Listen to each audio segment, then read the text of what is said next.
Welcome to Colonie TV, the governmental educational channel for the town of Colonie.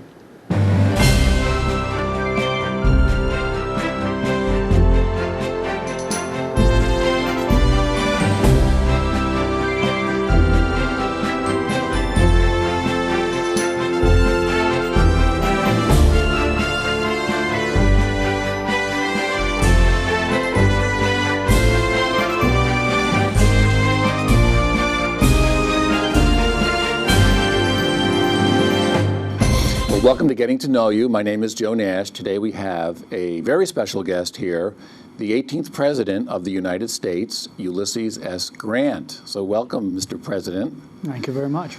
Now that we're going to be talking about your career as both a military general and president, now that both of these careers are over, I guess my first question is, I guess in the future, there's going to be many books written about you. In fact, you may even write one yourself. But at this point, how do you see yourself in America's history as both a leader and a president, which is only a handful of men have done? Well, my vision is not that broad. Now that I'm retired and I have a chance to look back, I'm not thinking of the careers so much as some of the events that led me into those careers.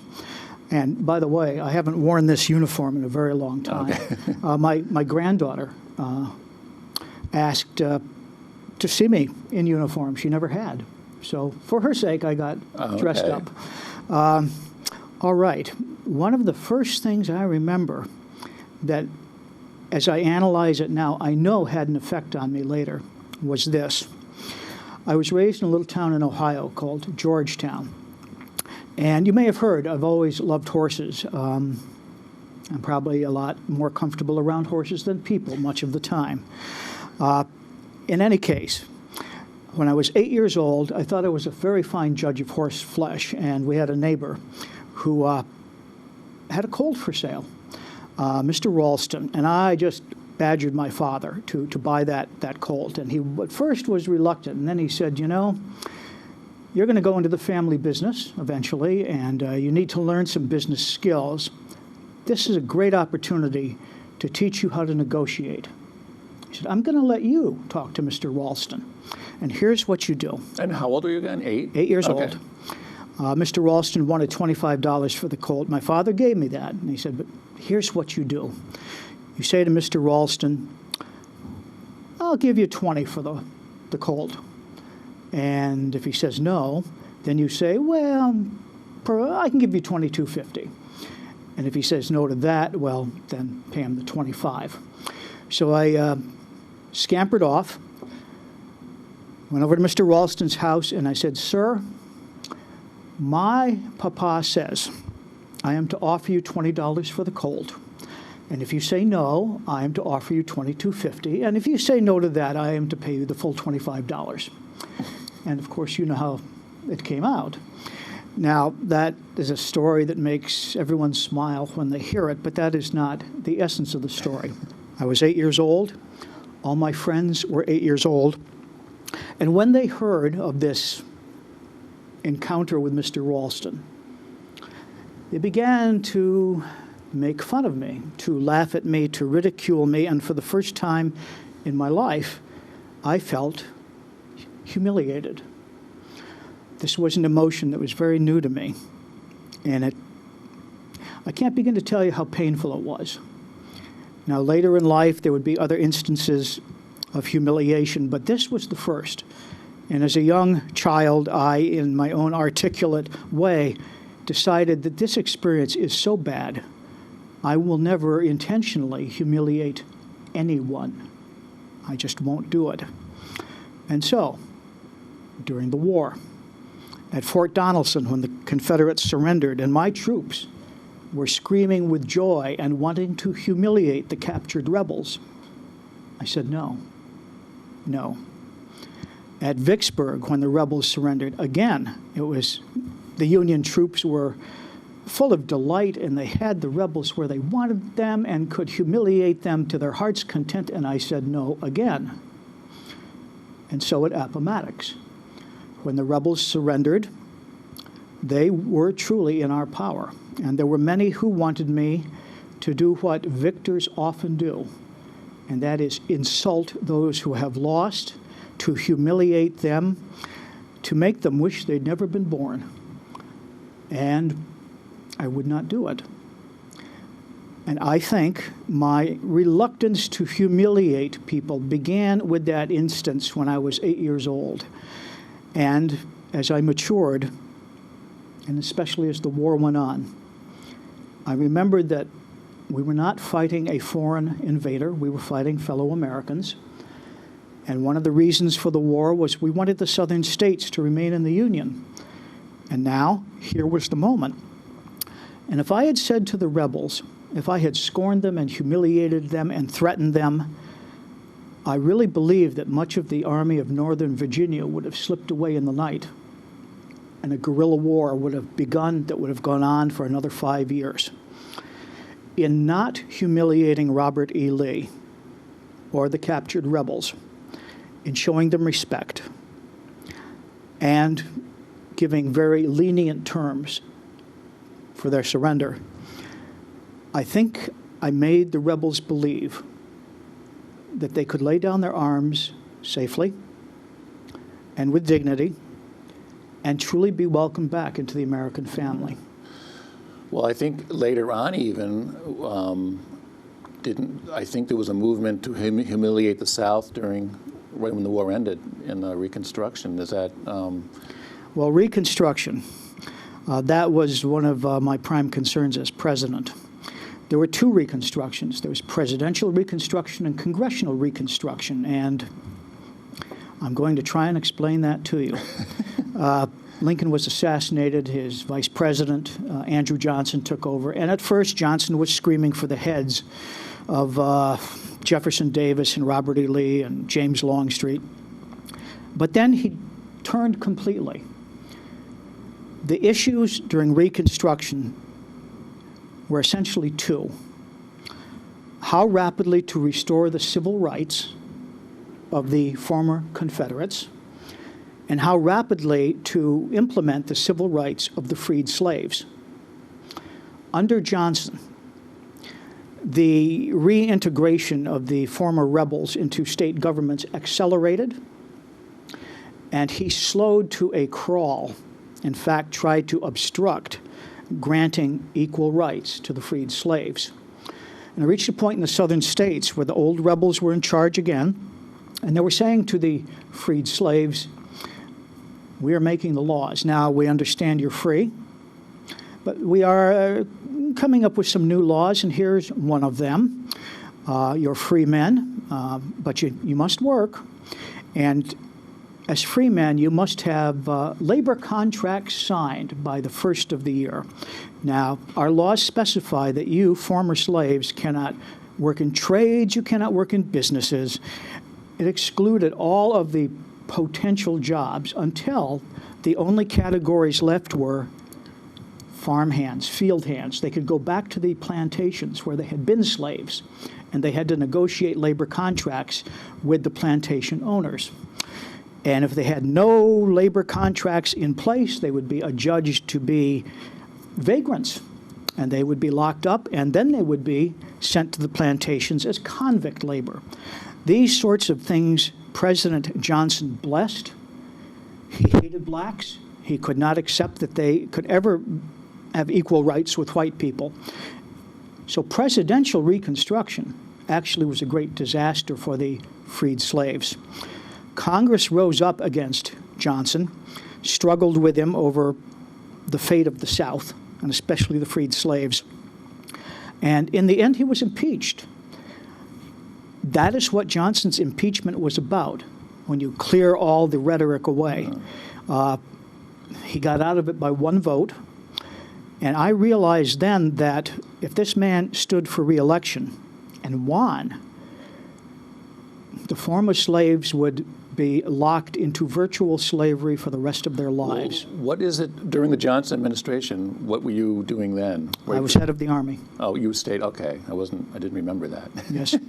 So then what made you what are some of the other reasons that you That was the principal one. Okay. President Lincoln had made a sacred pledge to the formerly oppressed race in the South that they would be welcomed into the American family. And I was going to make that pledge real if I could, because it was a sacred oath. I won the election, and the South, well, the 13th Amendment had passed. Slavery was over. The 14th Amendment passed. Even after the war, for a little while, the freed slaves were not considered citizens. They were merely residents of the United States in law. So the 14th Amendment said, well, if you're born here, you're a citizen. End of that. And then the 15th Amendment, which I argued for even before I was elected, the 15th Amendment gave the black men of the South the right to vote. This was the only way they could enter state government, be elected to federal offices, and become a counterweight to the white racists who were at that moment in charge in the South. When the 15th Amendment passed, the Ku Klux Klan suddenly blossomed. As you might recall, it was a terrorist group to begin with, and it got worse and worse as the years went by. Blacks were murdered. There was never any prosecutions. Schoolhouses were burned. Whites from the South, from the North, who had gone south to help teach the former slaves, were murdered. It was anarchy in the South. And I'll give you two examples where I had to intervene as president. By 1871, the Klan had taken over 9 counties in South Carolina. By taking over, you mean they ran the... They ran the judiciary. They were the police. The militia was essentially the Klan. And life had turned into a true nightmare for the black residents of those 9 counties. The governor couldn't intervene because the law enforcement officials were the Klan. So he turned to me as president, asked for federal intervention. And I knew that things like, well, I was never a lawyer. I was not a constitutional scholar. But I understood that things like murder and arson were state crimes, no federal crimes, that we didn't have a leg to stand on where intervention was concerned. But I didn't care. I knew what was right and what was wrong. I went to Congress. I asked for authority to intervene in South Carolina, and I got it, the Ku Klux Klan Act. Gave the Klan 2 weeks to lay down their arms. They didn't. And so my federal troops went in and battled the Klan. We wound up apprehending about 3,000 of them. We broke their back. I suspended habeas corpus, something that troubled me when Mr. Lincoln did it during the war. But at this moment, I suspended habeas corpus in those 9 counties, and the lower level thugs were facing an indeterminate amount of time in prison unless they told us about their leaders. And they sang like little birds. And in the end, the lower level thugs had token sentences, but their leaders wound up doing some very substantial prison time in the federal prison in Albany, New York. That was one instance where I had to intervene. Another, the Klan and the white leagues in the South often did not like the outcome of elections once blacks were able to vote. And sometimes they tried to overturn the newly elected governments by force. This case in Louisiana, a gubernatorial election, the Klan did not like the outcome. And so 5,000 armed Klansmen and their White League allies entered New Orleans armed to the teeth. They were going to stage what amounted to a coup. Now, but before you go on, were a lot of these Klansmen former Confederate soldiers? Absolutely. Okay. And I was going to underline that point with this story. One of the few leaders of the rebellion who understood that the South needed to change, that racial hatreds had to be put aside, was James Longstreet, one of the great generals, Lee's warhorse, as he was called. Longstreet contacted me, letting me know of his support, and he was in some jeopardy for voicing that support. When I became president, one of the first things I did is I appointed Longstreet to a post in New Orleans, a federal post. And part of his duties was to command the local militia in event of emergencies. And this invasion by the Klan was absolutely an emergency. So the city police were called out, the militia was called out, and there was James Longstreet, former Confederate hero, leading his militia, which was all black, against the Klan, which was mostly Confederate veterans. And the Klan won. They shot James Longstreet out of the saddle. It was a spent bullet. It just left a bruise. And they captured him and scattered the militia. And the Klan said, and I am not sure this is suitable for mixed company, but I will tell you what they said to him. These former Confederate soldiers who had served under him said, "For your former gallantry in behalf of the Confederate States, we will let you live this time. But if you ever lead nigger troops against us again, we will kill you." It required federal troops to liberate New Orleans, to liberate my friend James Longstreet. And these sort of incidents happened again and again and again. To make civil rights real for the freed slaves was no simple task. You mentioned South Carolina and Louisiana. You make it sound like it was all these events were all throughout the South. Throughout the South. How many times did you have to call out troops? I mean, was it several dozen or? Well, dozens, yes. Oh, okay. Yes. So did that mostly take up the first term, or? It was in both terms, actually. Okay. I can't say that. Well, after we broke the Klan in 1871, things quieted down for a couple of years, but then they reasserted themselves. Okay. So how do you think you will be remembered in history, more as a military leader or more as a political leader? Probably military. Military. We always seem to remember our soldiers. Presidents are always controversial. We remember our soldiers who won. Our presidents, even if they had the best intentions, are interpreted and reinterpreted, and the feelings about them are always mixed, it seems to me. So I think I'll primarily be remembered for my military career. Well, I guess history does change. Sometimes people are remembered one way, and then 50 years later, they're remembered, I guess, another. So now now that you've were leader of the Civil War for the Union and president for 2 terms, what are you going to be doing next, or how are you think you'll be spending the rest of your time? Well, my wife Julia and I, after we left the White House, we went on a 2-year world tour, and I became very interested in international events and questions. Well, it sounds like you didn't have much time to deal with international events when you were president. Well, there were a few instances. There was one where we almost went to war with England. It was over a question of reparations from the Civil War. English shipyards had built what were called blockade runners for the South. These were ships that tried to sink Union ships carrying trade goods and so on. And a movement started in this country for England to pay reparations. The English would not do it. Things heated up on both sides of the Atlantic. There were calls for war in both countries.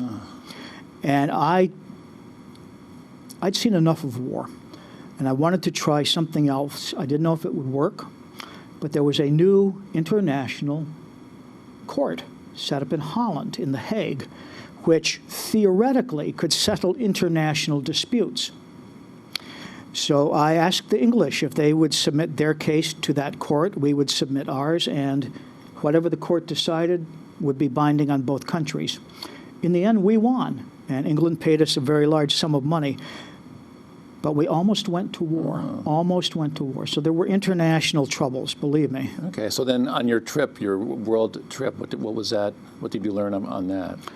I learned that as president, I had grossly underestimated and, well, I'm rather ashamed of how I viewed people from Asia. There were bills passed which would restrict immigration to the United States from Asia, and I signed it. But once I was there and I met the Chinese and the Japanese, I realized that essentially I had been lied to, that these people were as hardworking as Americans. Their moral codes they were every bit as strict as American moral codes. These were good people. that really opened my eyes. And so now that I'm out of office, I like to be an advisor to those who are in office on questions like immigration and so on. Are your former political, I guess, senators and congressmen, did they come to you for advice? Or Not nearly enough. why do you think that is? I really don't know. I know that I am not arrogant enough to push my opinions on them. And as long as I don't invite them to come, very few come to my door on their own. I can't explain it. It seems like a lot of ex-presidents are sought out for advice. Well, now that you've done all this, it seems like you would have a lot to perhaps write about. Have you thought about writing your memoirs yourself? Do you think that may be in your future? I don't see any reason why I should. There have been so many books written about the war. In fact, some of my aides have written what amount to biographies. I think I'd be covering the same old stories. I don't think anything I would write would be terribly interesting. Well, then, before we leave, how do you think you could sum up, if you could, well, I think we all know the results of your leadership in the Civil War. How could you sum up your presidency? It sounds like it was a time of turbulence, in our country and everything. How could you sum it up? Do you think you left it better than in 1868 when you took over? All I can say is I tried my best. One of the pieces of legislation I took the greatest pride in was the Civil Rights Bill of 1875. After I left office, most of that was dismantled as unconstitutional by the Supreme Court. As I look back, I think my presidency was a failure. All those steps I had taken to make civil rights strong and real have essentially been repealed. The black people of the South, are living in virtual slavery again. So I would say my presidency was a failure, despite my very best intentions. How do you see the future of America? Do you think some of these things will be equal? Maybe, let's say look ahead 100 years. How do you think we'll be? Well, I'm not not good of a prophet, but I'll answer it this way. I have a valet, a fellow named Harrison Terrell, who was born a slave in Virginia. He and I have fought the good fight for years, and we're very tired now. We're very tired. However, Harrison's son, Robert, went to Harvard and graduated and has recently become the first black municipal court judge in Washington. My children are grown to adulthood now, and I hope that in Robert Terrell's generation and the generation of my children, the fight can be resumed and that it will, in the end, be victorious. That is my hope. Well, I'm sure it may take time. Well, thank you, Mr. President, for coming down and talking to us. Been glad to do it. Okay. All right. Now we're back. We're talking to Steve Trimm. He is a historical reenactor. And so, Steve, why don't you just tell us a little bit about yourself? You work up at the Grant Cottage. Yes. Maybe you could tell us how you got interested in this, how you do your research, and places this summer where people can see you. And I should say that you were telling me before we started, you have several different talks you give. So if someone comes to see you 4 or 5 times in different places, you may not be giving the same talk. Almost certainly not. Well, first of all, what is Grant Cottage? Grant Cottage is located 10 miles north of Saratoga. It's a state historic site. It is the place where Ulysses S. Grant died in 1885. I just took a tour 7 years ago, and I was astounded by how little I knew about the man and how much I thought I knew was wrong. His story is really quite an amazing American story. Were you interested in history before this tour? Oh, yes. Oh, yes. Okay, so you were big, like a Civil War. And finally, I got retired, and I had time to indulge, and so I am a tour guide there. As far as programs in the community, usually during the summer, when the cottage is open, I don't have a lot of time for community talks. Usually those are in the autumn and the winter. However, if you go to the Grant Cottage website, Okay, that'll be on the screen here. It'll, grantcottage.org, you'll see that there are a lot of special programs this summer at the cottage. And I will be portraying Grant there. And I do think it's it's a nice day trip, is what I'm trying to say. Yes. Not far at all. And they have all the, I think when Jonathan Duda, the head of the place, they have all these different porch talks, not just for Ulysses S. Grant. There's other historical reenactors. Oh, yes, many. And there's not just historical reenactors, but there's talks on a wide Yes, variety we have music.